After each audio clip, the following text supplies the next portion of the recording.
So I wanted to show you guys on my phone. I have it pulled up. My last week on Etsy, I made $5,113. I made a passive income while I was sitting on the beach, sipping a strawberry daiquiri in the Bahamas on my vacation. I did all this amazing stuff. Meanwhile, I was making $1,000+ on vacation from a business model I created a whole year ago.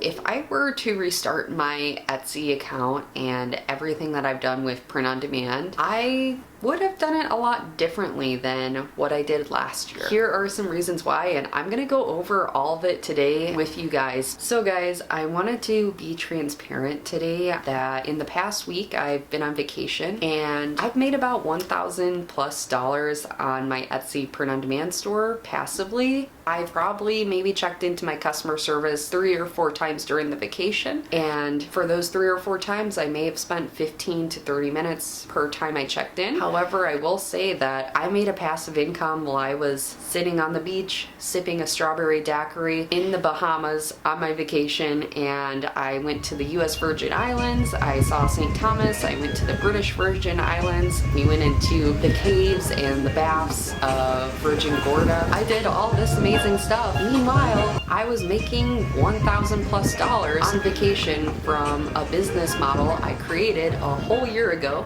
that I teach on my channel that you guys can do too. I'm gonna back up a little bit. This whole thing that I have going for me now did not come to me easily. And if you guys have watched all of my other YouTube videos, it's not that easy to start a print-on-demand store in 2022. However, I have developed the strategies that I know have helped me and have helped other people. Now, if you guys don't know what print on demand is, it's a beautiful system because when I get an order on Etsy, the print provider prints, packs, and ships the item, and all I do is just customer service. So if someone has an order cancellation or an order issue or they didn't get their delivery or anything like that, that's my role in the process. On top of that, my role in the process is to design the items and list them on Etsy and create those items that people can purchase. And I go much deeper into this subject on my YouTube channel. So if you guys are curious of how I've done this, definitely check out my links below, check out the rest of my YouTube. I have plenty more videos about that. So I wanted to show you guys on my phone. I have it pulled up. My last week on Etsy, I made $5,113 while I was on vacation. I hope this is showing to you guys. So that was 142 orders. If I were to start over on Etsy, the first thing I would do is open a social media account on my brand name or on my Etsy store name. On top of that, I would find a niche and focus on one specific niche. I have a video on that as well, so you guys can delve into the most profitable t-shirt niches that I have personally found. Now, social media platforms that I would go on would be as simple as doing TikTok or Instagram or Facebook, creating your own Facebook page and sharing it with your friends and family. So with those social media accounts, I would open up a social media scheduling account such as Planoly, which has one of the best plans I've personally seen for scheduling social media posts. There's other sites that you guys can use like Hootsuite. I used them for a little bit, but I found their prices and price plans were a little bit too high for me. So with the social media, I would schedule all of my posts every single day for 30 days out. And then for TikTok, I would do a TikTok maybe once every few days, maybe once a day if I'm able to, on the products that I'm selling and doing trendy TikToks. I would focus on growing my following and growing my subscribers or people that are following me in the specific niche I'm in, and then I could eventually go from Etsy to my own Shopify website. After I have my product and niche, brand name, store name, and social media, I would open up an LLC or I would get a DBA for my store.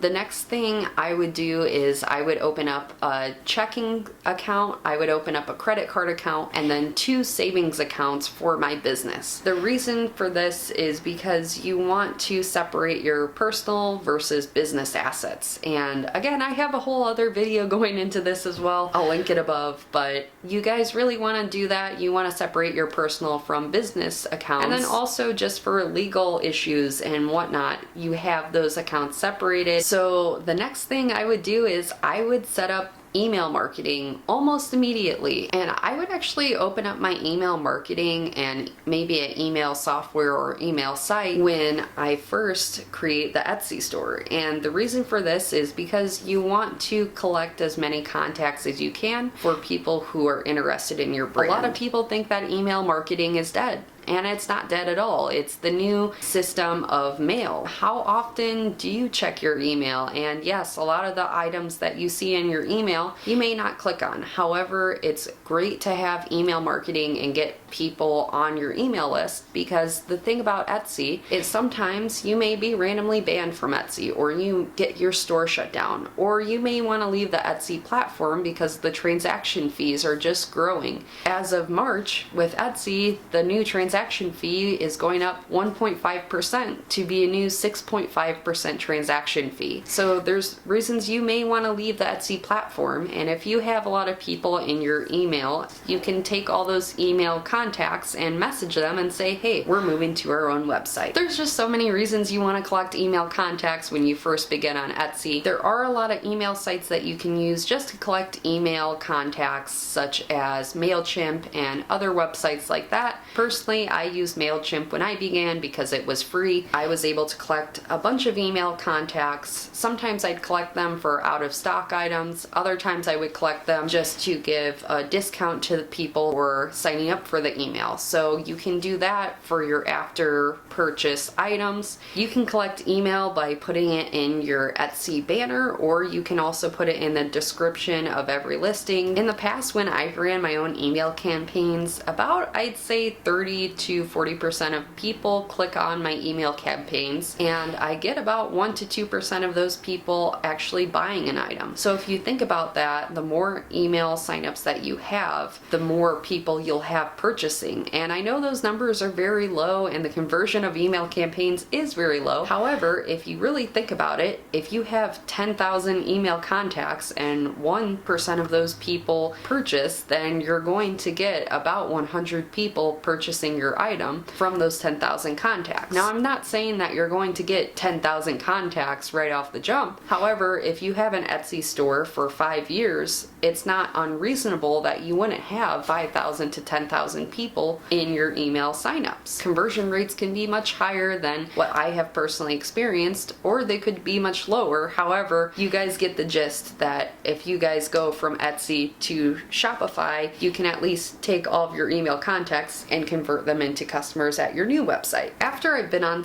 Etsy and my store starts getting reviews and it starts getting sales, the winning products that I see on Etsy that are my best sellers, I would take to its own website. So I would then create a Shopify account or my own website on a different account, and I would start selling that specific winning product on those websites. And the beautiful part about owning your own website is you don't have to have hundreds and hundreds of listings like we do on Etsy. For example, I have 400 listings on Etsy, but only about 10 of them are really best sellers. And those 10 items I can take on its own website for a specific niche, and I will sell those products, and I will sell a lot more of them because I know it's a winning product. People really like that design, and I don't have to spend a lot of money to find out that that's a winning product. I know it sells on Etsy, and I know it will sell on my website, so I'm gonna create a Shopify website completely over that specific niche or that specific product, and I will scale it up that way. I have done that personally, and that's honestly the end result that a lot of people want to have when you're doing Etsy and print on demand. One of the reasons is because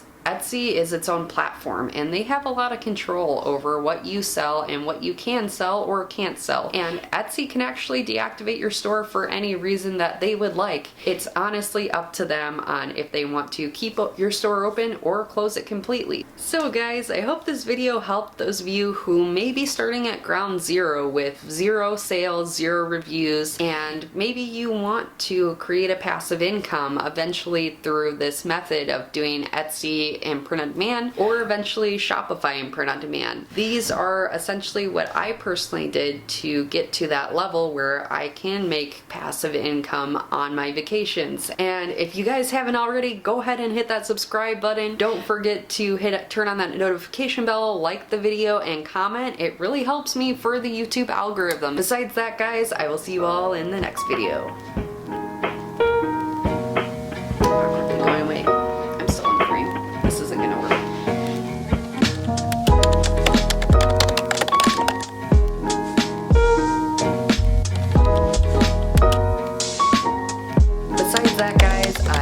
see you all